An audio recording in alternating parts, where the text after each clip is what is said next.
We didn't get a lot of time to talk about the development of the New Testament canon, but I want to go back over this just so you will see the similarities between the Old Testament canon and the development of the New Testament canon. For those of you who aren't aware, canon is like acceptable literature, or in this case, inspired literature. It doesn't mean that other books to them are not important. In fact, we know the Talmud is very, very important to Jewish study of law and Jewish history, but you will notice that the Talmud is not found in Hebrew canon. So just because it's not a part of canon doesn't necessarily mean it's not important. But it just means it does not meet the criteria for what they decided what canon will be.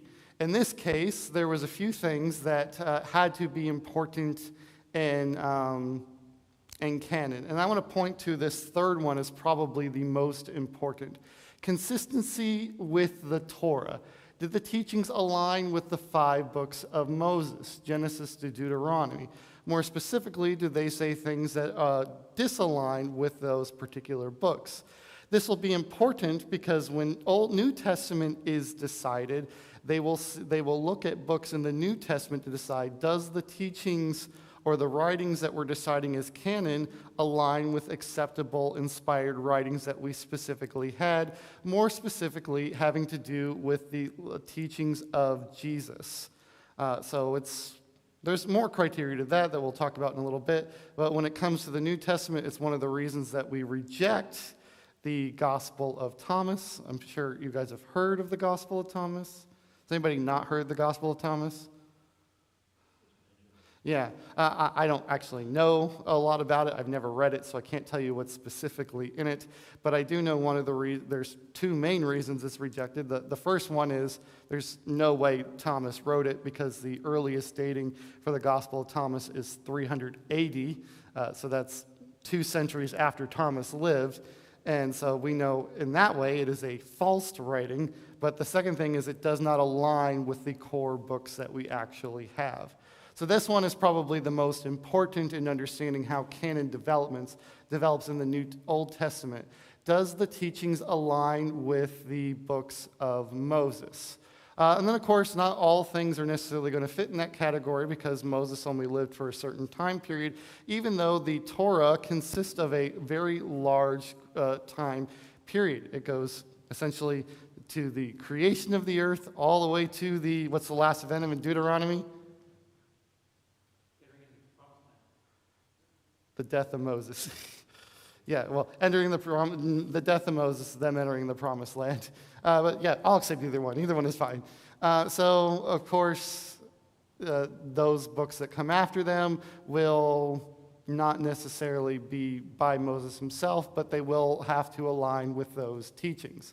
This is where the other things come up as important, specifically in the idea of prophetic authorship. Was the book written by a recognized prophet or someone with this divine inspiration? When you get into things like Joshua, that's probably a little easy to say. We recognize that Joshua was an acolyte of Moses, and he eventually took over the reins as leader. But once you get into Judges, it starts to get a little more, It starts to get a little bit more hazy because Judges covers a long time period, like 250 years at least, and then different parts of Israel. So finding authorship for Judges is much more difficult. Yes? I was wondering, I understand some books are in Hebrew and some in Aramaic, and I wondered if that was because of the culture, if it's the person who wrote it, or because of the time when that particular book was written. Mostly it has to do with the time. You see the Aramaic writings much later in the canon, and you see Hebrew much earlier. So you don't really see Aramaic till you start to get into the post-exile type of stuff, the Ezra, the Nehemiah. Yeah. Well, even more like post-Babylonian exile. Yes, Daniel's another good example. So yes, those are definitely questions, but mostly the older one is you are looking for books that were largely written in Hebrew, and just because they were written in Aramaic, or we have copies of them in Aramaic, doesn't mean that the original copies weren't written in Hebrew. It just means by the time period that this becomes canon, these were already accepted as fact. So language, that's an important one. Widespread acceptance. Was the book accepted by the Jewish community over time? This is a big one we will see in the New Testament. And I'll talk here a little bit about that when we get there. Sister with Torah. The hardest thing, and this is something that we have not, when I was in school, this was settled fact. This is what I learned. I learned that the Jewish canon was settled at the Council of Jamnia. And now this fact is widely disregarded. But the problem is there's nothing to replace it. And I understand why it's widely disregarded. I looked at the evidence. I agree with Jack P. Lewis here, who is a member of the church. He was a member of the church. He was one of my advisors when I was at Harding Graduate School of Theology. Very excellent man. The church definitely lost somebody great when they lost him. But I explored his evidence, and I agree with him that the original hypothesis of the the Council of Jamnia coming together to form the Old Testament canon, there is nothing to support that. It was mostly a fringe idea that for some reason became mainstream, and there's really no evidence to go for that. So the only question is, if that wasn't the case, how did it become to be? And I honestly don't know. There's another theory, but it's not even as nearly as strong, so I didn't bother to mention it. But maybe someday we will answer this question. The canon of the New Testament is actually a lot easier. There's a lot more documentation about this, maybe because the New Testament Christians were a little bit better about that, maybe because it's closer to our time period. I really don't know. But we see some of the same things that we're going to see in the development of the New Old Testament canon, here in the development of the New Testament canon. Two of those things are going to be what I've already told you. One is that, does it follow the teachings of Jesus? And two, does it follow apostolic authority? Was the book written by an apostle or a close companion of the apostle? For example, we attribute Mark's gospel as Mark, but who is Mark? A friend of Peter. Yeah, probably John Mark, mentioned in the book of Acts. He's a friend of Peter. I think he is the naked man. You guys know the naked man, yes, he was a boy at that time. When you get towards the end of the Gospel of Mark, there's this mention of them trying to seize Jesus at the temple. They succeed, and there is another man they try to seize, but they grab him by the clothes, and he runs away naked. And I think that is Mark, because the only reason anybody would know that, because by that point, Peter and everyone else have fled, would be if it was Mark himself. So I think maybe that was Mark writing in his own little bit. That's just my theory. In the Latin Vulgate, they have at the end of the book of Mark, this is written by the hand of Mark from the speakings of Peter. It could be. I don't know. That's Codex Sinaiticus, I think. No, I think it's the it could be. I thought it was Sinaiticus. It doesn't matter. I don't want to go into that, because that's a whole different thing and not something I want to put the focus on in this particular class. And if you find that out, do let me know, because I'd like to correct my knowledge there. Anyway, so of course, Mark was a companion of Peter, just like we know Luke was a companion of Paul. Luke wasn't a witness to these events, but Luke was very careful about documenting the witnesses, especially when you look at the early stories of Luke, especially Jesus as a boy, Jesus' birth story, Jesus' mother in the temple. We can assume that his primary source was...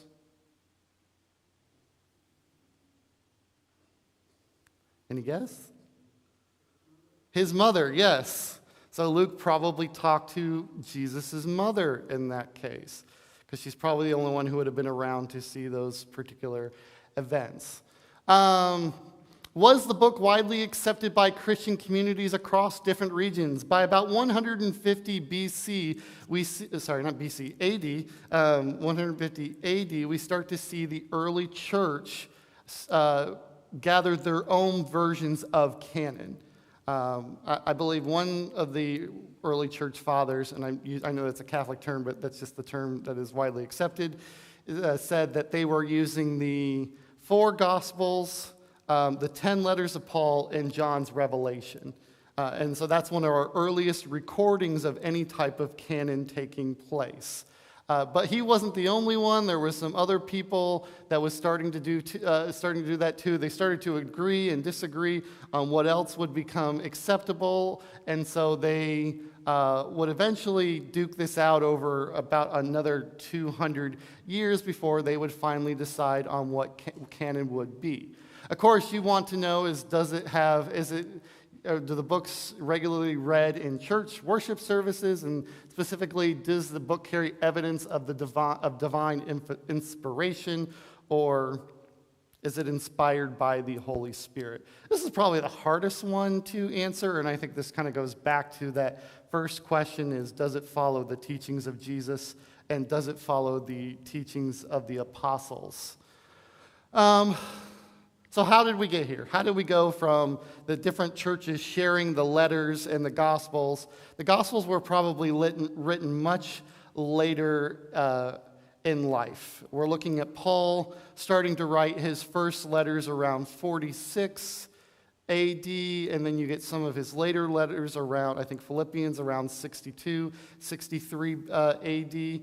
But the Gospels did not come till around 65 to 70 AD if you're looking at Mark, Luke, and Matthew around 70 AD. Actually, they're probably guessing a later date for Matthew because of the destruction of the temple. There seems to be some reference to this destruction of the temple in Matthew.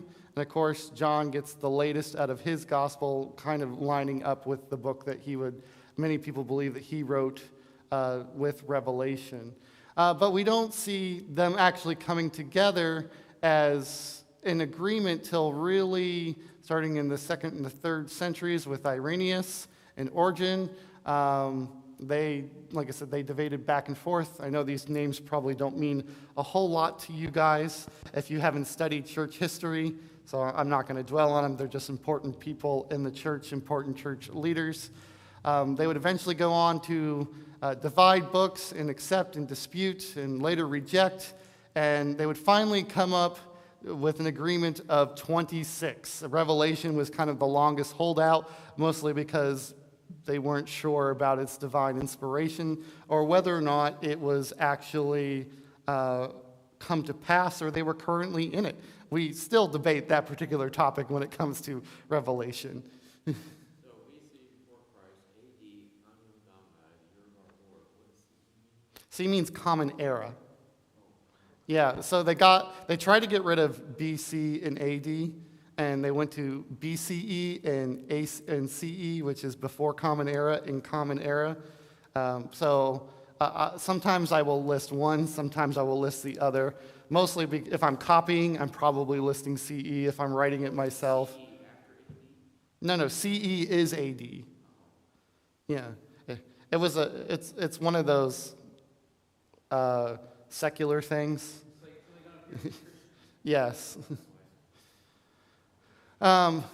If you see AD, like I said, in this case, if you see AD, it's probably because I wrote it out, and if you see CE, it's probably because I copied it. I do a lot of copying because, one, I'm terrible at correcting my own mistakes, and I know you guys have noticed that in my slides.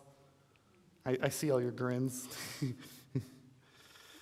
Of course, we finally get the affirmation of all 27 books almost at 400 BC with 2 different councils, church councils. If you guys want to study some of these church councils, they're really, really interesting, especially to know how we came to not only get the canon of the books, but how the Catholic Church in itself developed.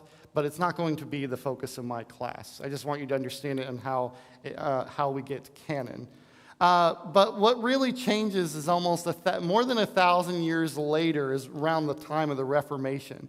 So about 1,000 years later, Martin Luther goes and he says the Catholic Church is teaching garbage. This isn't what the Bible is supposed to be about. So he comes up with this 95 theses, and he nails it to the German church door, and he is forever branded as a heretic by that from the Catholic Church. But it did start the Reformation movement, which we eventually would see others, such as we see Lutheranism that comes out of that. I believe the Methodist movement also comes out of that. You will see a lot of similarities between them and the Catholic Church if you ever have the option to go and see them.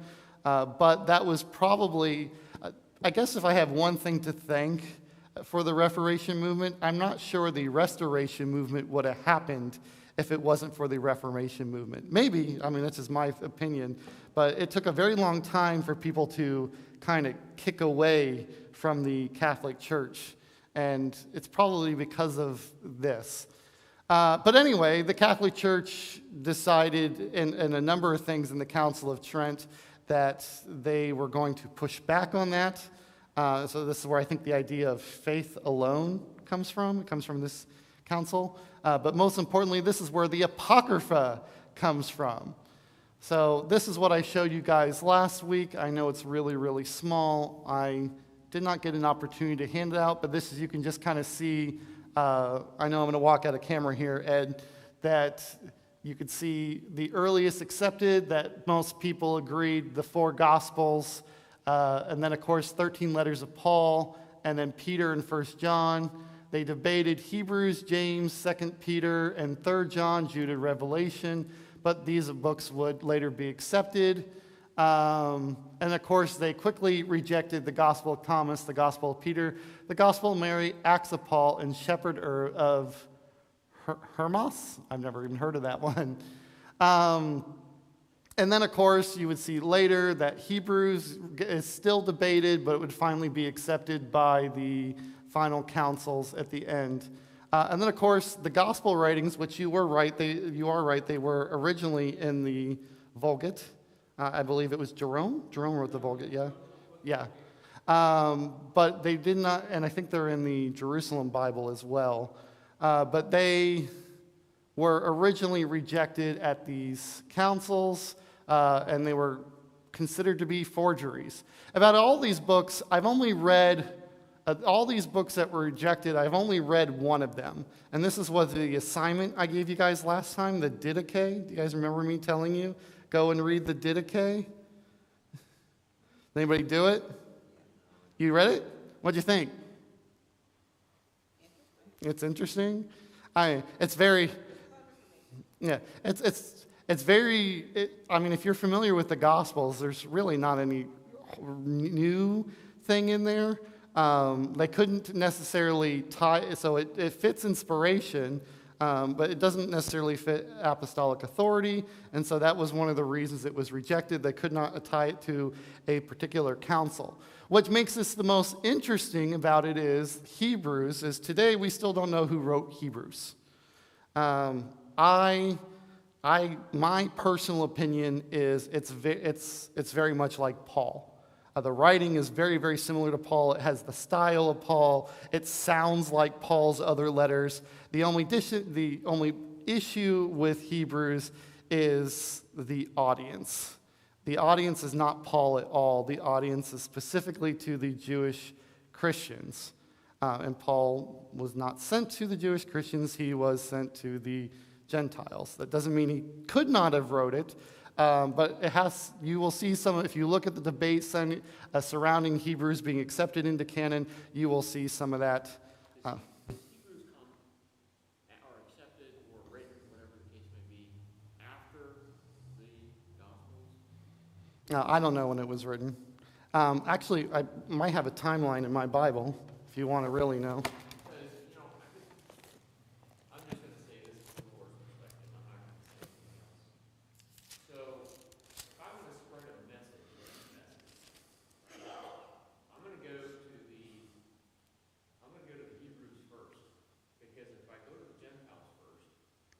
Then the message is going to get to be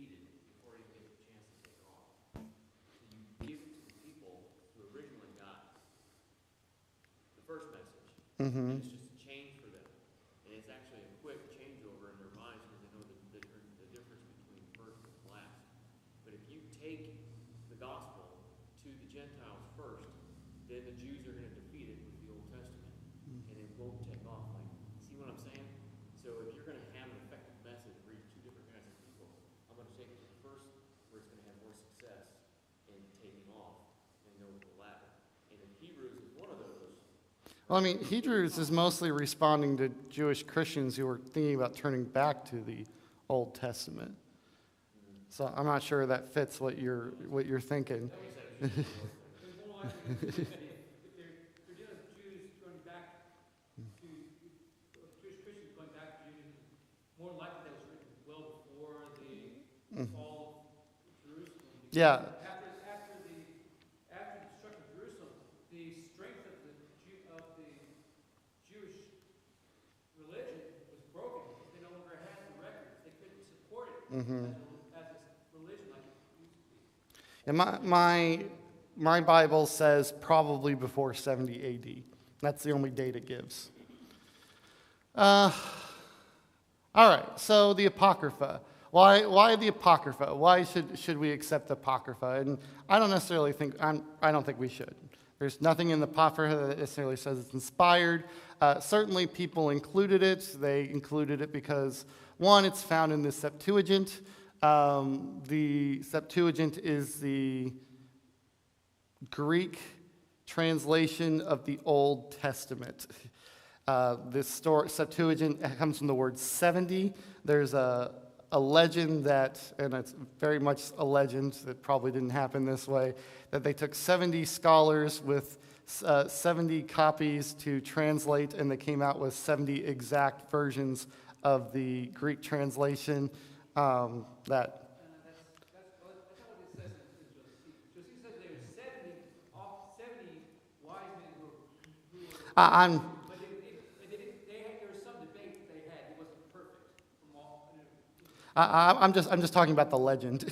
I'm not talking about what Josephus says. I know Josephus is a little bit erring more on the side of caution. But my whole point is that it probably didn't, even I think Josephus is being exaggerating. It probably didn't happen that way. But so they debated it, and they debated the translation, but eventually they came up with what they had, and that included the Apocrypha. A lot of that was included for tradition.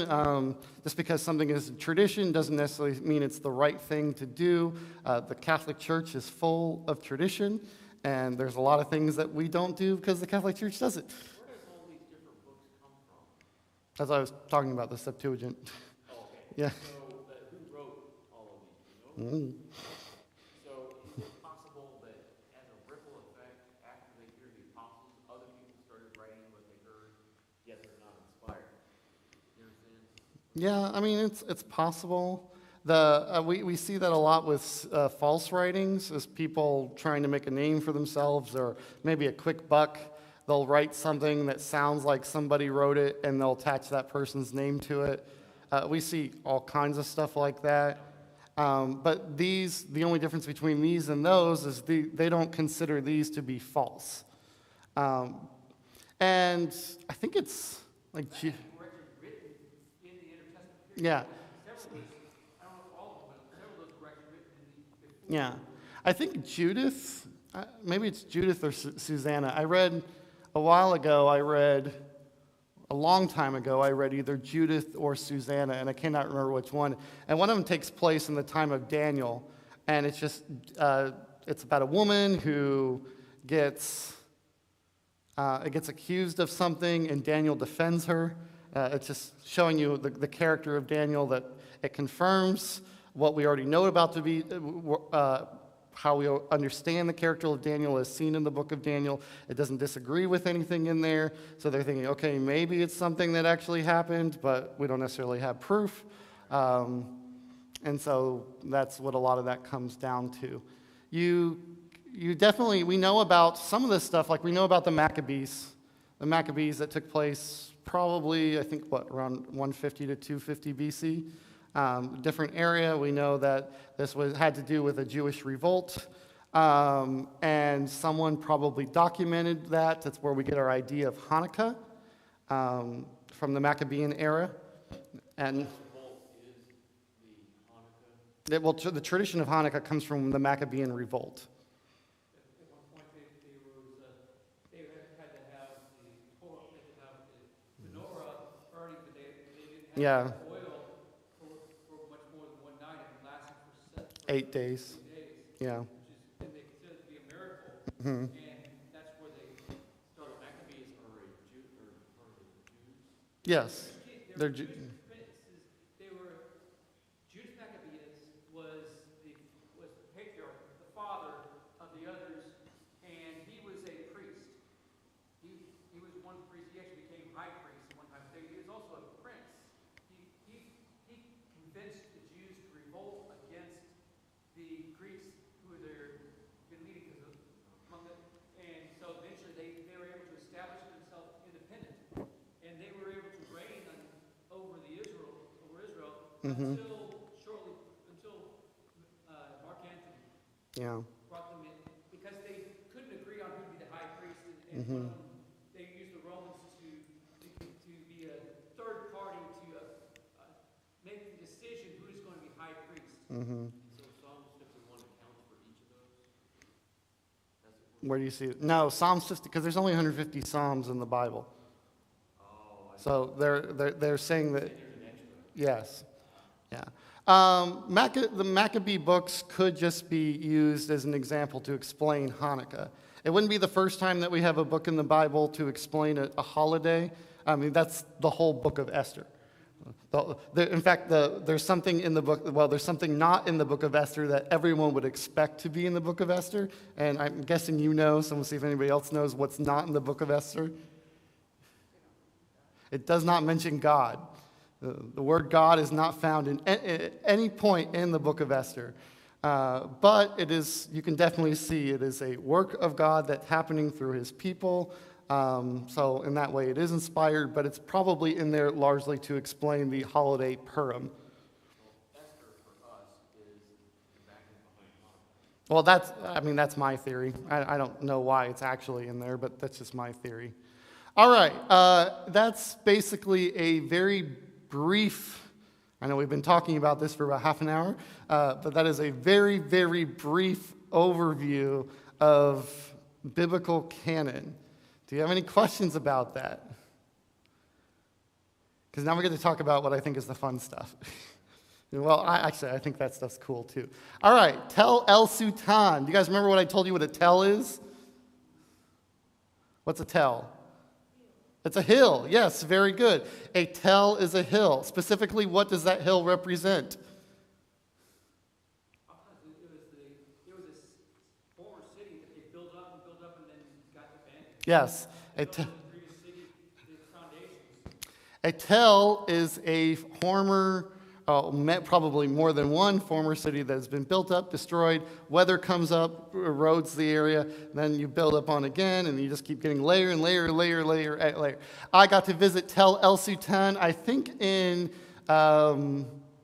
May 2011. So this is me. This is my friend Lenin. He's a really cool guy. He's preaching in a Mexican ministry down in Texas.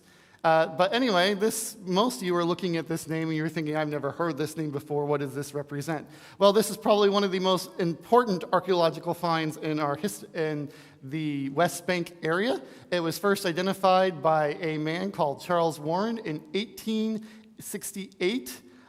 He was a very famous archaeologist. He was one of the very first people to excavate the Temple Mount that you still see today and can go and visit. And if you ever get a chance, you should go to do it.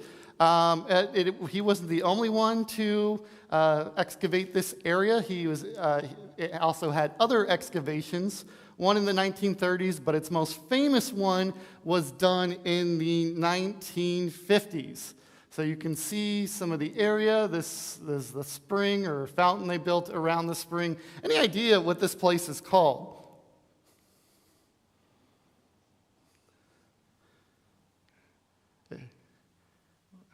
Any clue yet? You're like, I don't know. It looks, yeah. It's in the West Bank. Nope, not Masada. Masada is like a, yeah. It's Jericho. This is, well, you're not going to see that. But yes, this is Jericho, or you can go back. I didn't know if you guys could probably see it, but if you look where it says the oldest city of the world, there's the word Jericho that's really hard to see right there. It is not the oldest city in the world, but it is the second oldest city in the world. We've actually found a city much older than Jericho, but I don't know. I don't remember what it is. I don't think it's in this area, so that's probably why I don't know about it. But you can see some of the sites, some of the structures, and you can see a wall that existed at one point, or probably a reconstruction wall. It's hard to tell from this particular angle. I didn't take these pictures. I took this picture. Do you notice that hole? That you're probably like, why is there a giant hole there? Well, you go to the bottom of that hole, and that's where the original city begins. So that's how many times that this particular structure has been built up. I think it's about at least a 50-foot hole. I don't know. It's been a while since I was there, and I remember looking down there and thinking, wow, I would not imagine that to be that big of an area. But you can definitely see some of the more newer structure. New is a relative term in archaeology, but some of the newer structures here.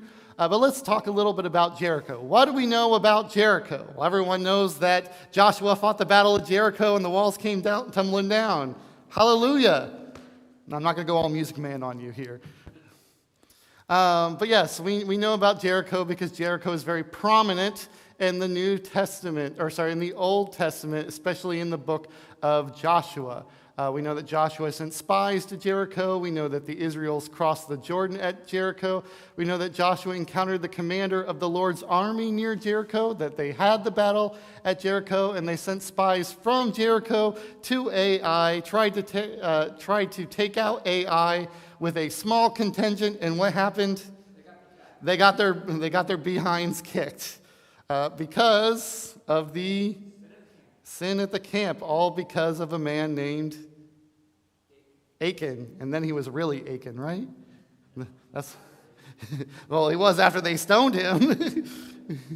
And so we can see that there was a few more things listed about Jericho in the rest of the Bible. It doesn't get nearly as prominent as we see in the book of in the book of Joshua.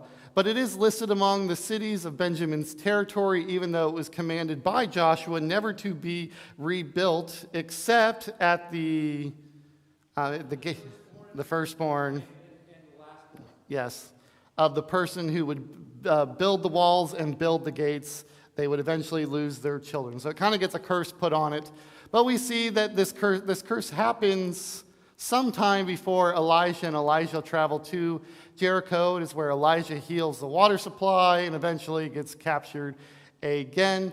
But it is still a small city, not nearly as prominent as it probably was in Joshua's time. In fact, there is now a modern version of Jericho that you can go and visit, but it is nowhere near what it was in the probably Middle Bronze Age. And we'll talk about that in here a little bit. But of course, you can see in the New Testament, Jesus does a miracle there. There's the parable that most people know about of the the man who gets beat on the road to Jericho. And Jesus meets Zacchaeus and goes to Zacchaeus' house at Jericho. Here's some other examples. I really want to, I kind of pointed this out earlier. You could see, that's like a better angle. You could see the bottom there. There's two things I want to point out about these pictures. The first is look at that wall. That is 22 different layers. That means that archaeologists believe that this city has been destroyed or abandoned and rebuilt at least 22 different times in the course of its history. That in itself is interesting. The other thing I find interesting is this tower. You can kind of see it here. I don't know how well you can see it. Okay, you see the stone structure with the gate on top, they put that gate is not part of the original structure. It was put there so people don't fall into that hole there. This is a Neolithic tower. This is why they believe Jericho is one of the oldest cities in the world, is because this tower is dated to be 10,000 years old. So yeah, I just kind of talked about that. We can see the different archaeological layers because of the things that we've talked about in the past. They look at pottery, they look at tools found in those areas, they look at carbon dating. So it's not just like excavating stone, they're finding other things like pig bones, or in some cases, lack of pig bones. You see a lot of pig bones in the Bronze Age, you don't see any pig bones in the Iron Age. Yes? Yes? I think you called it a line. You said that kind of would show where one was built with one another. I was talking about a reconstruction line, but yeah. No, there is no reconstruction here. Yeah, so in this case, if you go and you examine these walls, you can kind of see lines in the walls, but those aren't reconstruction lines. Those are more like the different layers of strata, the dirt piles. Yeah. I did some like on the school to tell me what is like the difference? How do you know what is a reconstruction? Oh, well, you ever seen like a big line of caulk? Like, you guys know what caulk is, right? Yeah, and you just see it. You can probably see it in tile. Well, in this case, it's quite noticeably a huge line of caulk. It's probably about an inch thick. So you could definitely tell what is reconstruction. In this case, you're not looking at any reconstruction. You're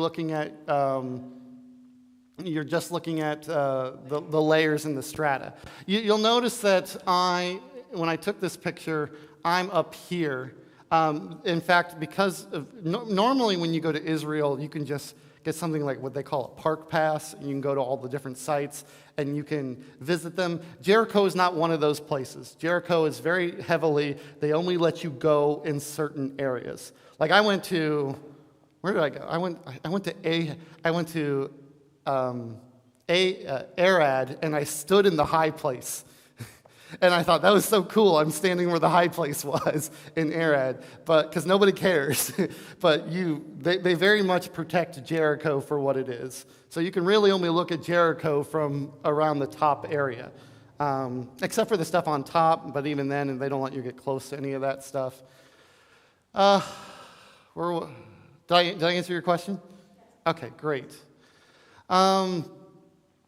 Ever since what we believe to be the Battle of Jericho, Jericho has not been a thriving city.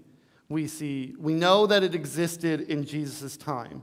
There's proof that it existed in Jesus' time. There's proof that it existed after Jesus' time. And there's proof that it exists today, but not in the original site, but as a modern West Bank city controlled by Jordan? I think it's controlled by Jordan. Jordan is the east, at the river, only has the east bank. West bank is going to be either Israel or by the west bank, in Palestine, Jordan. Maybe I meant to write East Bank and I wrote West Bank, but I'm pretty sure it's controlled by Jordan. Yeah. It doesn't matter. I think it's on the east side of the river. You guys want to look it up? Someone check me on that. I must have just wrote it down wrong. Anyway, it's a small city, okay? No, not even a small city. It's more like a small village after the time of exile. Eventually, it was abandoned, and they built the modern-day Jericho, but like I said, you can go and you can see it. And out of everything I've seen, it's one of the coolest things I've seen because it's one of the places that there really is no reconstruction. You're just looking at the original. But it was something a little bit more before that. We see in the Iron Age, around the time that people start using iron, which is why it's called the Iron Age. Small settlements appear in the area, nothing really grand. Some people think this might have to do because of the curse of Jericho. But really, when you see it start to get much, much bigger, is in the, this is what we were talking about, the curse of Jericho, is when we get into the late and middle Bronze Age. Again, you don't really see huge activity, but you do see bigger activity than what you see in the Iron Age. There's no walls. There's very few examples of pottery, which means that there was probably not a lot of urban activity, a lot more rural activity, who would have used less of it. Limited occupation and little evidence of buildings. Now, we're starting to notice something, because look what the time period we're in. 1500 to 120 BC. Does anybody know why that's significant? That's before the Israelites came. Yeah, so we're now starting to run into the when is Joshua here?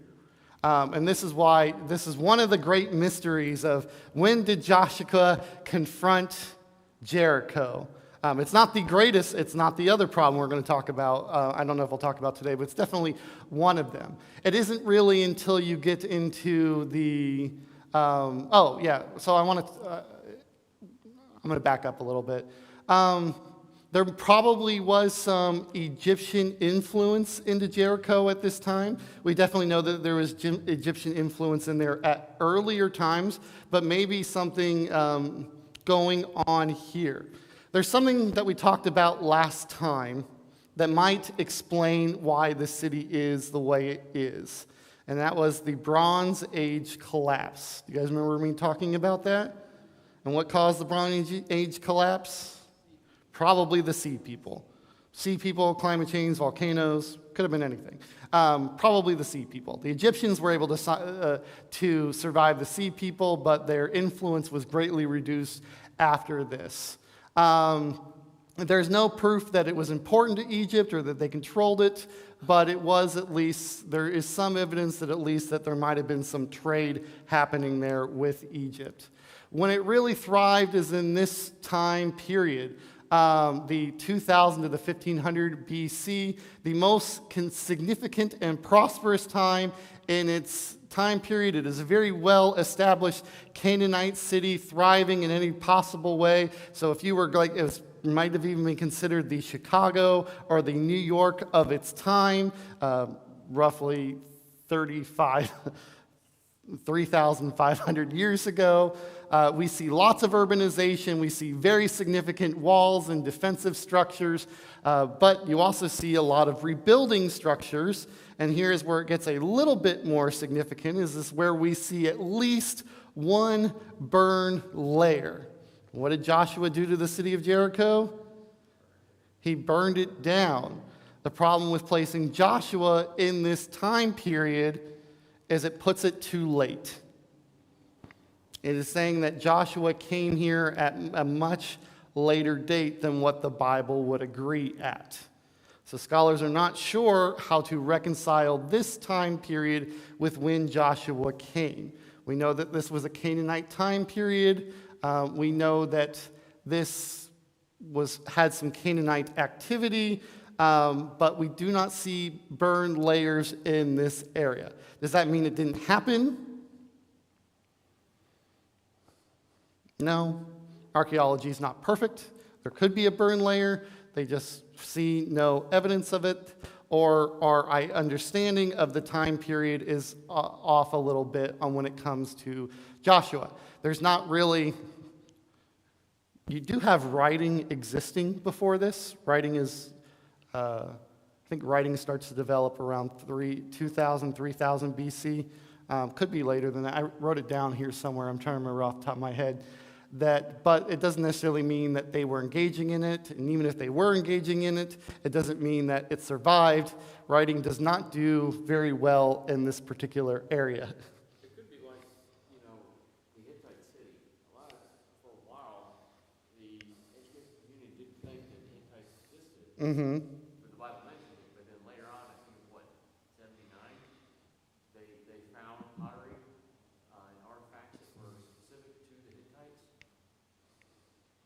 then Yeah. it was confirmed. So it was one of those, or one of those situations and circumstances that surround this. Just a matter of time before we can find something. Maybe. I mean, this area's been very well excavated. I don't know if there's any new excavations going on, but we talked a little bit about this woman, Kathleen Kenyon. In the 1950s, determined that Jericho's major fortifications were destroyed around 1550 BCE at the end of the Middle Bronze Age. So this puts Joshua, even if Joshua came at an early dating of the Exodus. That's another thing we get to talk about, is when did the Exodus actually happen? This still is pushing that too soon. I think it's pushing it about 150 years too soon. The traditional biblical date for Joshua's conquest is around 1400 to 1200 BC, meaning that the city had been in ruins for centuries before the Israel arrived, or what they arrived to wasn't necessarily this thriving city, or she got it wrong. And people argued with her. Some people think she did got it wrong, but most people think she got it right. There's no evidence of any fortified city at Jericho during the late Bronze period. Of course, the city is much older than that. It goes back even farther to early Bronze Age, where you see development, you see the beginning of city walls. Here is some of that. This right here is probably not reconstruction. This on the, I don't know if you're going to be able to see this part right here. That's not, that's probably, no, not original. It's not reconstruction, it's not original, it's just something someone built to protect the other area. It's separate. Yes, well, not supplemental, just, no, it's, they're two separate things. One is probably to protect the other one. By modern? Yes, one is probably more modern. That's probably built within the last 50, 100 years. You see examples of granaries, organized streets, trade, but then it gets even earlier. They had religious practices. You find some idols. This is an idol. I don't know who this is an idol to, but this is just one of the ones I found. You find examples of tombs. You find examples of some more destruction, especially city's destruction around a fire, 2000 BC.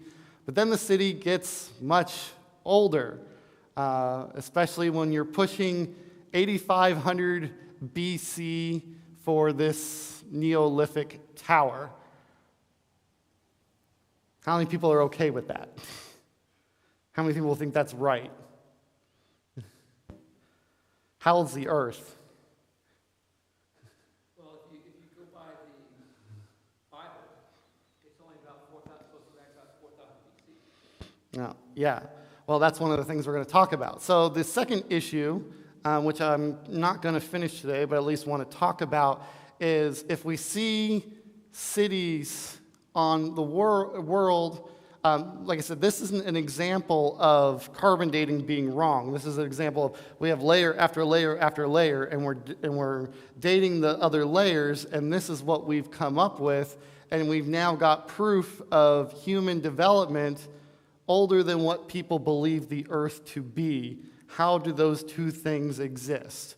So one of the things I want to talk about now is how old is the earth? And we're going to mostly look at scripture, not a whole lot of archaeology evidence to support that. There's two main ideas for supporting how old the earth is. First one, which I'm guessing a lot of people in this church believe, is that the earth fits a very young timeline. The earth is about 6,000 to 7,000 years old, starting around 4,500 BC, what Stuart said, continuing into through what we know Genesis, and then Abraham, you get the flood according to this chart, around 3,300 BC, Tower of Babel, 2850, Abraham, 2090, Exodus, 1446, I think this is an late dating for Exodus. And then, of course, you get King David, King Solomon around 950, and then Jesus. This says 2 BC. Normally I see that as about 4 BC. Jesus wasn't born on 0. It was actually probably... there is no 0. Jesus was not born on 1, but he was probably born about 4 years before that, around 4 BC. So you're mostly going off history records, but the fact that they were able to be within 4 years, I think, was pretty accurate. Anyway, the second one is we're looking at an old Earth timeline, that the Earth is not 6,000 to 7,000 years old, but the Earth is actually somewhere around 4 billion years old. And with that much time, you cannot measure in years, but you have to measure in what they call epochs.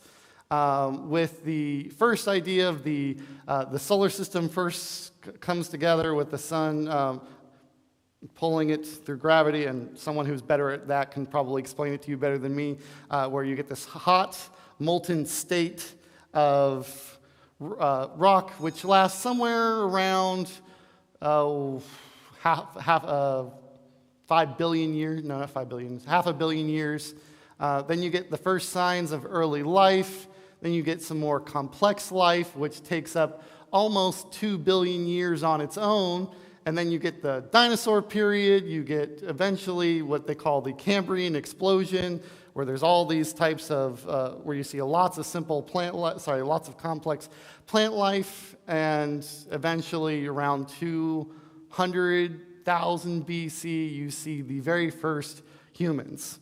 None of this is in the Bible.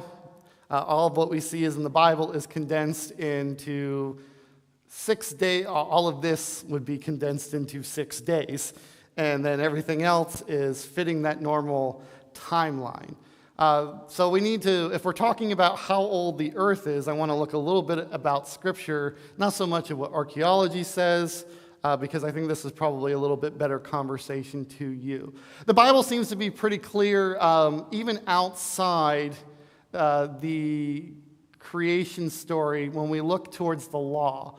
If we look in the 10 Commandments, we will say, "For in 6 days the Lord made the heavens and the earth and the seas and all that is in them, but he rested on the 7th day. Therefore the Lord blessed the Sabbath day and made it holy." But we talked a little bit about contextualizing. So what does all this mean in contextualism? Well, let's go all the way back to Genesis chapter 1. There's something very important in Genesis chapter 1, and you will see it right here. Genesis chapter 1 does anybody know what type of writing it is? No? It's poetry. Genesis chapter 1 is poetry. Did you know that because you knew it, or you know that because you saw it here? Yes. In fact, it's very simple poetry. It's not even complex poetry. You have day 1, you have light, and you have day 4. So that is your A stanza is day 1. Day 4 is also your A stanza. You have your B stanza. You have the sea and the sky, and then you have the fish and the birds on day 5. So you have B is day 2, B is day 5, and then you have your C stanza, which is the land, and then you have the animals and the humans. And then you have your D stanza, which is the capstone of it. God rested on earth. When you read poetry, how do you interpret poetry? Oh yeah, poetry. It's poetry, not prose. So you can see a little bit more there as easily outlined. How do we interpret poetry? Figuratively. Almost always in all of history, we have interpreted poetry figuratively. When you get that, when you look at how the people say that the earth was created, you get something that looks like this. And I've never liked this. And some people reject this, but I've seen this enough to know that it wasn't developed in a vacuum. A lot of people have come up with something similar to this. You have like this thing called a firmament, or a barrier that maybe protects us from outer space. I've heard a lot of things trying to justify it, but you have to understand this in the context of this. Is this meant to be literal? Well, we know it's not meant to be literal because we can go outside our atmosphere and we can turn our rocket around and we can look at the Earth and we can see the Earth. We can dig down into the Earth crust. We've been about 2 miles down. I don't know. It's pretty thick. It's about 30 miles into the crust before you start to get into everything else. And we know that we're not really seeing anything like this. Now, it's also possible that the firmament is much bigger. It could refer to the Oort cloud that our solar system that surrounds our outer solar system, or it could refer to our galaxy, or it could refer to our galaxy cluster. We don't really know, but I think it's important to look at this in the context of this. Thing is, a lot of people have problems with that. And they will say, no, we should take poetry literally. Is there examples of where we do take poetry literally?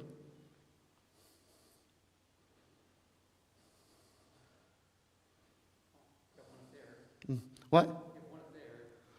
Also, if you look at the interpretation of Revelation too, that's often taken.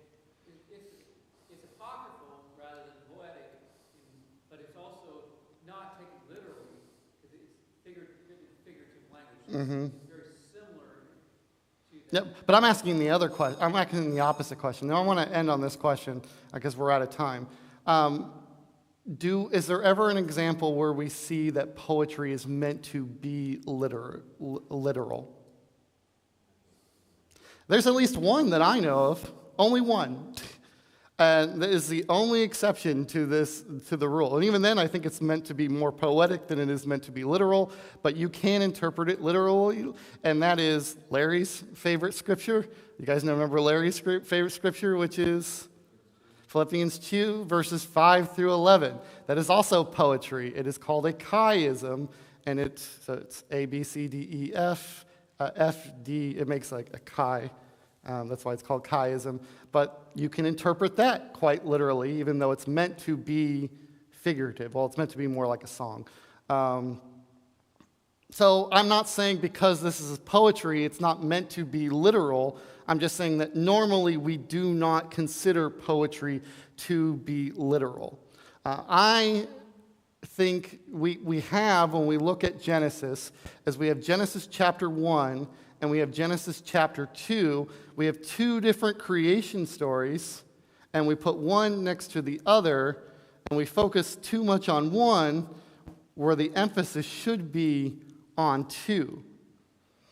And we're going to talk a little bit more about that next time, because this is also going to be another interesting thing that I want to bring up. If you have some time today, I want you to go in your, not today, for your homework for next time, is I want you to go into Genesis chapter 1, and I want you to highlight every time it says God in Genesis chapter 1. God, G-O-D. Okay? Yeah. Elohim. And I want you to go into Genesis chapter 2, and I want you to highlight every time it uses the word Lord. It will probably say L-O-R-D in capital letters. And you will also, I think it uses God sometimes in Genesis chapter 2, but it will almost always use L-O-R-D in Genesis chapter 2, but it will always use G-O-D in Genesis chapter 1. And I think it's important for you guys to see that difference. So we'll talk more about that next time. Thank you for your input today. I'm glad you guys were here. I hope I taught you something. Am I teaching too fast? Rachel said I went way too fast today in my sermon. She said she thought I was going to take off at an airport because I was going so fast. If I am ever going so fast, please let me know. I will try my best to slow down. Thank you again for coming. Yes? It is in West Bank? Okay, so it's not in Jordan then. It does? So it's, By Jordan up until about